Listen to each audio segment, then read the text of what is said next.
কলেজে যাওয়ার জন্য তৈরি হচ্ছিল আবির। হঠাৎ বন্ধু সোহেলের ফোন। দোস্ত তুই কই? বাসায়। আমি তো বিপদে পড়েছি। কি হয়েছে? আমাকে বিনা কারণে পুলিশ ধরে নিয়ে যাচ্ছে। বলিস কে? তুই কোথায় এখন? 3 রাস্তার মোড়ে। আচ্ছা, আমি আসছি। বন্ধুর জন্য কলেজ মিস দেওয়া কোনো ব্যাপার না, তাই 3 রাস্তার মোড়ের দিকে রওনা দিল আবির। 3 রাস্তার মোড়ে গিয়ে আবির কিছুই বুঝতে পারল না। পুলিশের চিহ্ন মাত্র নেই। চায়ের দোকানে বসে আছে সোহেল আর চা খাচ্ছে। আরে দোস্ত, আয় বস। কি রে তুই ফোনে কি বললি? আরে বেটা, পরীক্ষা করলাম, ফোন দিলাম 5 জনকে, শুধুমাত্র তুই এলি, আর কেউ আসেনি।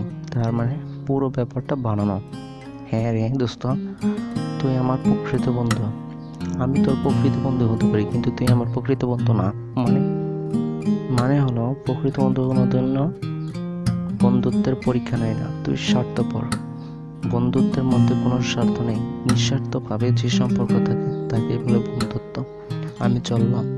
সোহেলকে অবাক করে দিয়ে হাঁটা ধরল আবির। হঠাৎ মনে পড়ল, কলেজ আজ গুরুত্বপূর্ণ একটা ক্লাস আছে। এটি মনে করেই বাড়ালো আবির।